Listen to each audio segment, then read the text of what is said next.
بسم اللہ الرحمن الرحیم۔ السلام علیکم ورحمۃ اللہ وبرکاتہ۔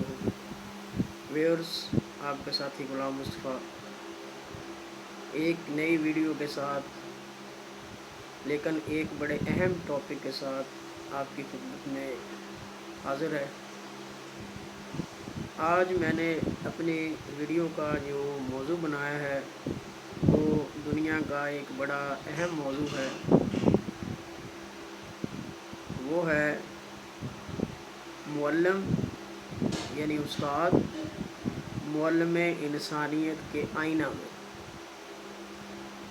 کہ ہم نے سب سے پہلے جو مثال سامنے رکھنی ہے وہ نبی مکرم صلی اللہ علیہ وآلہ وسلم کو رکھنا ہے، کیونکہ دنیا کی جو ٹاپ پرسنالٹیز ہیں ان میں پہلا نمبر آپ کا ہی ہے۔ تو استاد کی جو خصوصیات ہیں، خوبیاں ہیں، کوالٹیز ہیں، جب ان پہ بات کریں گے تو سب سے پہلے ہم دیکھیں گے کہ نبی کریم صلی اللہ علیہ وآلہ وسلم بطور معلم انسانیت ان کے اندر کون سی خوبیاں تھیں، اور اسی آئینہ کے اندر ہم اپنے معلم کو دیکھیں گے کہ اپنے معلم کے اندر یہ خوبیاں ہونی چاہیے۔ تو سب سے پہلے نبی کریم صلی اللہ علیہ وآلہ وسلم نے فرمایا انما بعثت معلما، کہ بے شک مجھے معلم بنا کے بھیجا گیا۔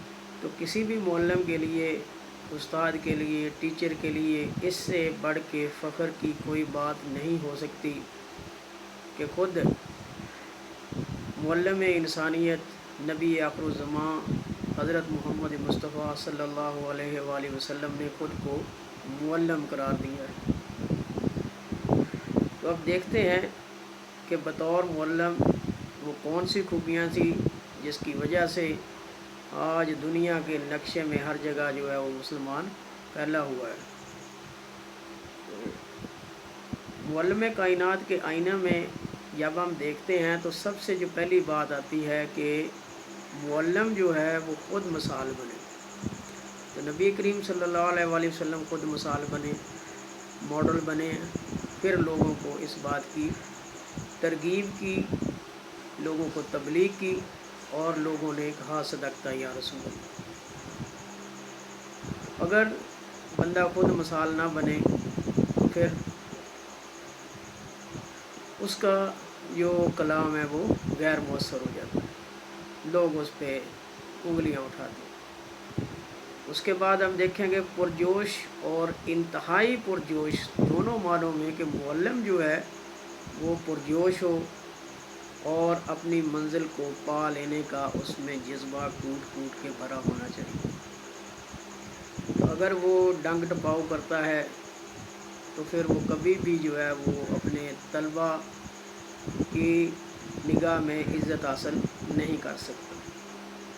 تو ہمارے نبی کریم صلی اللہ علیہ وسلم دن رات 24 گھنٹے جو ہے وہ اسی کوشش میں لگے رہتے تھے کہ لوگ راہ راست پہ آ جائیں۔ تو یہ کوئی پارٹ ٹائم جاب نہیں ہے، یہ 24 آور کی جاب ہے۔ اس کے بعد دیکھیں کہ ٹیچر جو ہے وہ بلند نظر، ہمت والا، مقصد کو پا لینے والا۔ تو ہمارے نبی کریم صلی اللہ علیہ وآلہ وسلم اس سلسلے میں بہت بلند نظر تھے، وہ کسی کو دوزخ میں جاتا ہوا گوارا نہیں کر سکتے تھے، اسی لیے وہ اس معاملے میں بڑے حریص جو ہیں وہ ثابت ہوئے کہ سارے لوگ راہ راست پر آ جائیں اور اپنے رب کی جنت کو پا لیں۔ تو ٹیچر کا بھی یہ شیوا ہونا چاہیے کہ اس کے تمام جو طلبہ ہیں وہ کامیاب ہوں۔ آگے ہم دیکھتے ہیں کہ ٹیچر جو ہے وہ ڈٹرمنڈ ہو، یعنی مضبوط ہو، نان سٹاپ کام کرنے والا، 24 آور میں بے پرواہ ہو، پرعزم ہو، ہمت والا ہو۔ تو نبی کریم صلی اللہ علیہ وسلم یہ ساری خوبیاں جو ہے وہ کوٹ کوٹ کے بھری ہوئی تھی۔ آپ پہ کتنی جو ہے نا وہ مسائل آئے، لیکن آپ نے کبھی بھی جو ہے اپنے آپ پر ان کو حاوی نہیں کیا، بلکہ ان کے خلاف لڑے اور چیلنج قبول کیا اور اپنی منزل کو پا لیا۔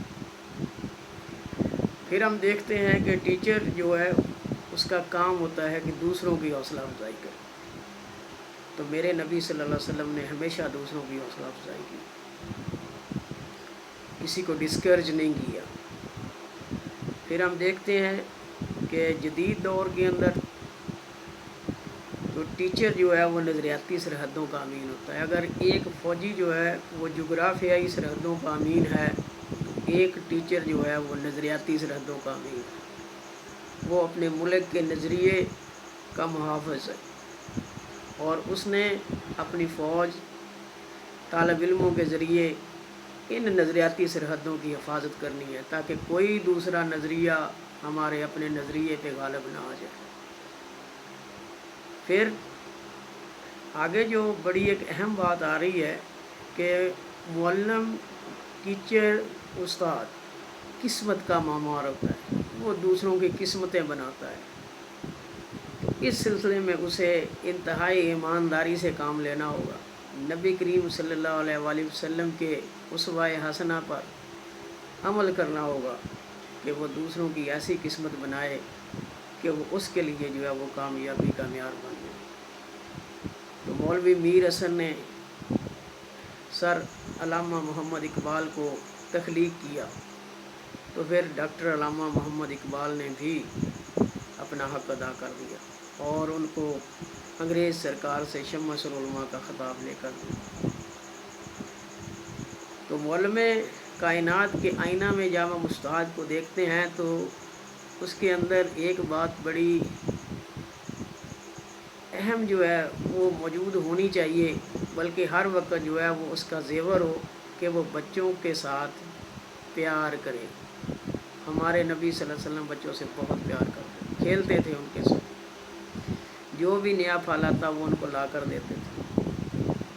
تو آج ہم تھوڑا سا جو ہیزیٹیٹ کر جاتے ہیں کہ ہماری عزت نہیں رہے گی، ہم گھل مل جائیں گے، تو ایسا نہیں ہے. بچوں کے ساتھ پیار سے پیش آنا، ان کے ساتھ کھیلنا، تو اس طرح بچہ جو ہے وہ فیل کرتا ہے، محسوس کرتا ہے کہ یہ استاد میرا اپنا ہے اور میرے ماں باپ سے بڑھ کر ہے، تو وہ اس کے ساتھ اپنی ساری باتیں شیئر کر لیتے ہیں.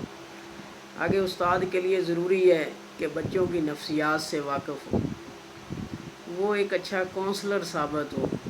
جب بھی ان کو کوئی مسئلہ درپیش ہو وہ ان کو اچھا مشورہ دے تاکہ وہ اپنی زندگی میں الجھنوں سے بچ کر کامیاب ہو سکے. آگے دیکھتے ہیں کہ استاد کا کام ہے کہ وہ بچوں کے والدین سے قریبی رابطے میں رہے. اگر وہ رابطے میں نہیں رہے گا تو اس کی تدریس کبھی بھی مؤثر نہیں ہوگی. اکیلا استاد کامیاب نہیں ہو سکتا. تو اس ٹرائی اینگل کو پورا کرنا ہے جس کے 3 کونے استاد، والدین اور بچہ ہے. آگے استاد کے لیے ضروری ہے کہ وہ انفرادی اختلافات سے آگاہی حاصل کرے. ہر بچے کا بیک گراؤنڈ جو ہے وہ دوسرے بچے سے مختلف ہوتا ہے. انفرادی اختلافات پہ میں نے آگے ویڈیو بنائی ہے، اس کو کائنڈلی جو ہے وہ سن لیں. کہ استاد کے لیے ضروری ہے کہ وہ انفرادی اختلافات سے مکمل طور پر آگاہ ہو، تبھی جا کے اس کی تدریس مؤثر ہو سکتی ہے. پھر استاد کے لیے ضروری ہے کہ جدید طریقہ تعلیم سے آگاہی حاصل کرے. جو بھی نئے نئے میتھڈ آتے ہیں، ٹیکنیکس آتی ہیں، وہ ان کو اپنائے اور اپنی کلاس روم میں اس کا استعمال کرے، کیونکہ ایک جیسا طریقہ تعلیم سب کے لیے غیر مؤثر ہو جاتا ہے. پھر استاد کے لیے یہ ضروری ہے کہ وہ طلباء کے جذبات کو سمجھے، ان کی عزت، ان کا احترام کرے، احترام سے پیش آئے تاکہ وہ بھی احترام سے پیش آئیں، ان کے ساتھ ہمدردی کا رویہ اختیار کریں. یہ ضروری چیزیں ہیں، کسی کو اپنا بنانے کے لیے انتہائی ضروری ہے، اور نبی کریم صلی اللہ علیہ وآلہ وسلم نے اس میں مثال سیٹ کر دی. اور جب بھی کسی کو نبی کریم صلی اللہ علیہ وسلم سمجھاتے تھے تو کبھی ڈائریکٹ جو ہے وہ اس کا نام لے کر نہیں کہتے تھے کہ فلاں ایسا کرتا ہے، فلاں ایسا. بندہ سمجھ جاتا تھا کہ یہ بات میری طرف آ رہی. تو ٹیچر کے لیے یہ بھی ضروری ہے کہ اس کو اپنے نفس مضمون پر مکمل گرفت ہو. اگر وہ آئیں بائیں شائیں کرے گا تو بچہ سمجھ جاتا ہے کہ ٹیچر کو آتا کچھ نہیں ہے. تو مکمل تیاری کے ساتھ پہلے خود پڑھے اور پھر جا کر پڑھائے، دیکھیں پھر اس کو بھی مزہ آئے گا پڑھانے کا اور بچوں کو پڑھنے کا مزہ آئے گا۔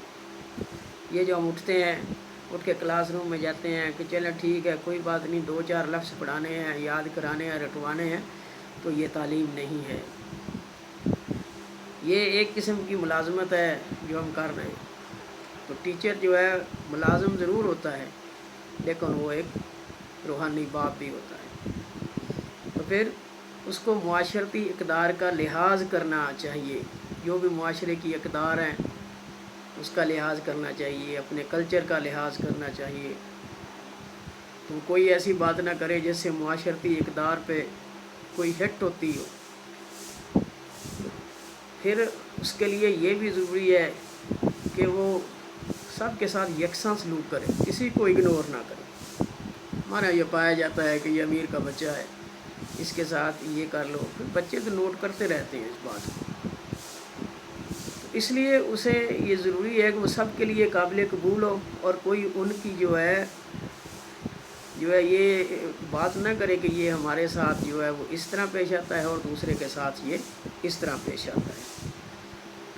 ایک بات جو میں کروں گا کہ استاد کو اچھا سیل مین ہونا چاہیے۔ سیلز مین ہونا ایک مارکیٹ سے تعلق رکھتا ہے، لیکن ضروری ہے کہ استاد کے پاس جو علم ہے اس علم کو آگے ٹرانسفر کرنے کے لیے اسے اچھے سیل مین کی تمام خوبیوں کا حامل ہونا پڑے گا۔ ورنہ آج بڑے پڑھے لکھے جو ہے نا وہ ہمارے پاس لوگ ہیں، لیکن ان کی وہ قدر نہیں ہے جو کئی لوگوں کی ہے۔ یہ ہے مارکیٹ ویلیو جو ہے نا وہ آپ نے ٹیچر نے بنانی ہے، اور مارکیٹ ویلیو بنانے کے لیے ٹیچر کو اچھا سیلز مین ہونا ضروری ہے۔ پھر اس کے ساتھ ہے کہ ٹیچر جو ہے وہ منصف ہو، انصاف پسند ہو اور نفاق سے پاک ہو۔ منافق کی جتنی نشانیاں ہیں، جھوٹ بولنا، وعدہ خلافی کرنا، لڑائی جھگڑا کرنا، ٹھیک ہے، امانت میں خیانت کرنا، تو اس سے جو ہے ٹیچر کو پاک ہونا چاہیے۔ اور نبی کریم صلی اللہ علیہ وسلم کی تعلیمات اس سلسلے میں بڑی واضح ہیں۔ پھر یہ ہے کہ دھندلے پن سے خود کو محفوظ رکھنا، ڈاؤٹ میں نہیں جانے دینا، اپنی شخصیت کو بھی ڈاؤٹ میں نہیں جانے دینا، بالکل کلیئر رکھنا ہے، اور اس دھندلے پن سے خود کو بھی محفوظ رکھنا ہے اور دوسروں کو بھی محفوظ رہنا ہے، یعنی نہ خود کو دھوکہ دینا ہے نہ دوسروں کو دھوکہ دینا ہے۔ طلبہ میں اعتماد پیدا کرنا ٹیچر کی ایک خوبی ہے کہ وہ ان میں کانفیڈنس لائے، ان کا کریکٹر جو ہے نا وہ اس کی اصلاح کرے، ان میں کمیونیکیشن جو ہے نا وہ لے کے آئے، تاکہ طلبہ سے جھجک جو ہے وہ دور ہو جائے، کریٹیوٹی لے کر آئے، تاکہ نئے جو ہے نا وہ کام سار انجام دیں۔ تو ایک ہی کام کرتے کرتے بندہ جو ہے وہ اکتا جاتا ہے، تو بوریت کا جب شکار ہوتا ہے نا کلاس روم، تو پھر بچہ جو ہے وہ اس میں دلچسپی لینا چھوڑ دیتا ہے۔ تو بوریت کے خاتمے کے لیے سرگرمیوں پر مبنی جو ہے وہ طریقہ تدریس اپنایا جائے، تاکہ بچے پرجوشی سے اور بڑی دلچسپی کے ساتھ اپنے مضمون میں دلچسپی لیں اور ان کی تدریس جو ہے وہ بہتر انداز میں ہو سکے۔ تو فیصلہ ساز ہونا بھی ایک ٹیچر کے لیے ضروری ہے۔ اگر وہ فیصلے کی قوت نہیں رکھتا، ڈیسیجن پاور نہیں ہے اس کے اندر، تو وہ ایک اچھا استاد نہیں بن سکتا۔ تو اس کے علاوہ بھی یقیناً بہت ساری خصوصیات ہوں گی، لیکن یہ چیدہ جو خصوصیات میں نے آپ کے سامنے رکھی ہیں وہ یہی ہے کہ ایک ٹیچر جو ہے وہ ایک ٹیچر نہیں ہوتا، ایک لیڈر ہوتا ہے۔ تو ایک لیڈر کے لیے ضروری ہے کہ وہ اپنے اندر لیڈرشپ کی وہ تمام کوالٹیز لے کے آئے جس کے پیچھے دنیا دوڑتی چلی جائے، جس کے اشارے پہ دنیا سر کٹوانے کے لیے، اپنی گردنیں کٹوانے کے لیے دوڑ پڑے۔ تو ایسا ہی جو ہے نا وہ معلم ہونا چاہیے، ایسا ہی معلم جو ہے وہ لیڈر ہونا چاہیے۔ اگر اس میں لیڈرشپ کی کوالٹی نہیں ہے، ایک اچھے مینیجر کی خصوصیات نہیں ہے، تو وہ اچھا ٹیچر نہیں بن سکتا۔ تو ٹیچر جو ہے وہ لیڈر بھی ہوتا ہے، ٹیچر جو ہے وہ ایڈمنسٹریٹر بھی ہوتا ہے، مینیجر بھی ہوتا ہے، سارا کچھ ہوتا ہے۔ ایک ٹیچر جو ہے وہ ایک ٹیچر نہیں ہوتا، ایک قوم کا لیڈر ہوتا ہے، قسمت کا معمار ہوتا ہے، نظریاتی سرحدوں کا امین ہوتا ہے۔ تو اللہ تعالیٰ ہمیں اچھا ٹیچر بننے کی توفیق عطا فرمائے۔ اختلاف رائے کا آپ حق رکھتے ہیں، لیکن طرز اختلاف رائے کا خیال رکھیے گا۔